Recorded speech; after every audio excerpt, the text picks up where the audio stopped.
सिर्फ सोचते रहने से कुछ नहीं होगा। जिंदगी बिता दिया तुमने सोचते सोचते। क्या किया, क्या किया आज तक सोच करके? सोचने से कुछ नहीं होता है। डिटर्मिनेशन चाहिए, डिटर्मिनेशन, संकल्प और उसका इंप्लीमेंटेशन। उसके लिए चाहिए डिसिप्लिन। लाइफ में जब तक डिसिप्लिन नहीं है तुम अपने डिटर्मिनेशन को इंप्लीमेंट नहीं कर सकते हो। इनडिसिप्लिन लाइफ जी रहे हो आज तक। अगर तुम आज तक विफल हो, तुमको लगता है कि तुम आज तक विफल हो, तुमने वो सफलता नहीं हासिल की जो तुम्हें हासिल करना चाहिए था, उसके लिए जिम्मेदार तुम हो, सिर्फ तुम, कोई और नहीं। तुम्हारा बाप नहीं, तुम्हारा परिवार नहीं, तुम्हारा फाइनेंशियल कंडीशन नहीं, तुम्हारा गरीब घर में पैदा होना नहीं है। ये सारे सर्कमस्टांसेस तुम्हारे लिए कोई फैक्टर नहीं है, कोई फैक्टर नहीं है। तुम्हारे सफल होने के लिए एक ही फैक्टर चाहिए, तुम्हारा डिटर्मिनेशन, तुम्हारा संकल्प, तुम्हारा जिद, तुम्हारा जुनून। और लाइफ में डिसिप्लिन चाहिए। इनडिसिप्लिन लाइफ जीवन में कभी सफल नहीं होता। आज जो कुछ भी हो तुम्हारा लाइफ में, आज जिस दशा में, जिस स्थिति में हो, उसके लिए तुम खुद स्वयं जिम्मेदार हो, कोई और नहीं। दूसरे को ब्लेम करना बंद कर दो, दूसरे को या किसी और परिस्थिति को जीवन के, कि मुझे ये नहीं मिला, मुझे वो नहीं मिला, ऐसी मुझे व्यवस्था नहीं मिली, ऐसा सपोर्ट नहीं मिला, फैमिली सपोर्ट नहीं मिला, फाइनेंशियल कंडीशन ठीक नहीं। ये सारे बहाने हैं। देखो बहुत सारे ऐसे गरीब घर में पैदा हुए लोग कहां से कहां पहुंच गए। जरूरी नहीं तुम्हें महलों में पैदा होने की, जरूरी नहीं राजघराने में पैदा होने की। झोपड़ी में पैदा होने वाले लोग, गरीब घर में पैदा होने वाले लोग ज्यादा सफल होते हैं। देखो ना तुम, एग्जाम्पल देने की आवश्यकता नहीं, बहुत सारे एग्जाम्पल तुम्हारे सामने हैं। दो चार अगर सुनना चाहते हो तो सुन लो। डॉक्टर APJ अब्दुल कलाम, देखो कहां से कहां पहुंच गए। अभी रिसेंटली एक IAS में 105 शायद उसका रैंक है। वो क्या कहते, वो लड़की, मुझे नाम इस वक्त याद नहीं आ रहा है, कोई दिव्या तंवर करके है, दिव्या तंवर। कितनी गरीबी में वो पली बड़ी है। उसका घर की दशा देखो, उसके पिता भी शायद नहीं है। एक वीडियो मैंने देखा था, उसकी माँ है, घर में काम करती है और कुछ सिलाई मशीन का काम करती है और कैसे अपना घर चला रही। वो लड़की पहले IPS कंप्लीट की और फिर IAS बन गई दूसरे अटेम्प्ट में। कोई कोचिंग नहीं मिला था उसको, कोई कोचिंग उसने नहीं ली।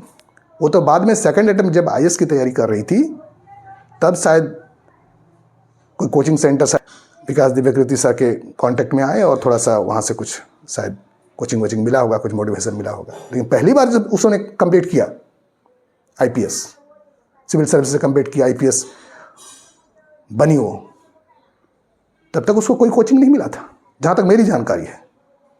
लेकिन जो भी हो, कोचिंग मिला नहीं मिला, लेकिन वो कैसे घराने से आई है, कैसे परिवेश में, कैसे माहौल में, किस परिस्थिति में वो पली बड़ी, जरा देखो तो सही उसका। वो लड़की IAS कंप्लीट कर सकती है, तुम क्यों नहीं कर सकते हो?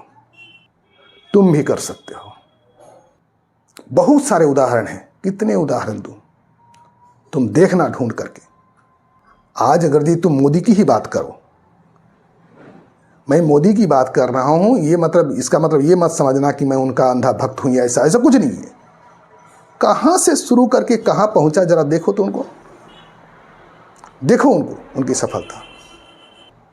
देश में विदेश में ऐसी भरे पड़े हुए रत्न हैं जो जमीन से उठ करके आसमान तक पहुंच गए। उनकी उड़ान देखो। और तुम किस बहाने में पड़े हुए हो?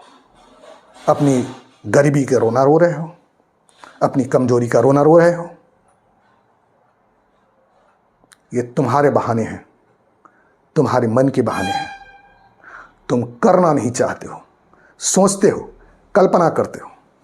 और सोचना और कल्पना करना, सिर्फ सोचने से, सिर्फ कल्पना करने से कुछ नहीं होता है।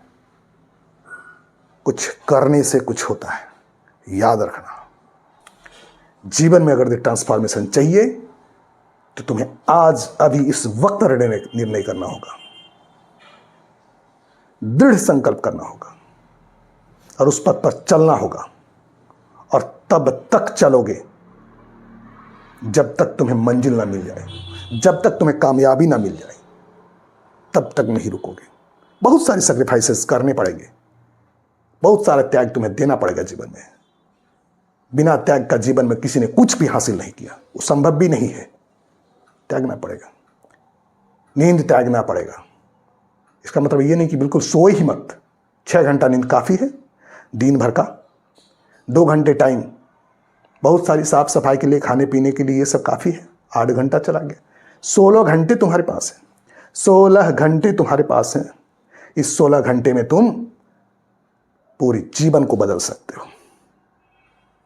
एक लक्ष्य तय करो और चल पड़ो उस लक्ष्य पर के पथ पर, और फिर देखो कोई विकल्प नहीं है तुम्हारे पास। तुम्हें ट्रांसफॉर्म होना ही पड़ेगा, वरना यूं ही रेंगते रहोगे जिंदगी भर कीड़ों की तरह। तुम्हें बदलना ही होगा और तुम बदल सकते हो, वरना जिंदगी यूं ही कट जाएगा।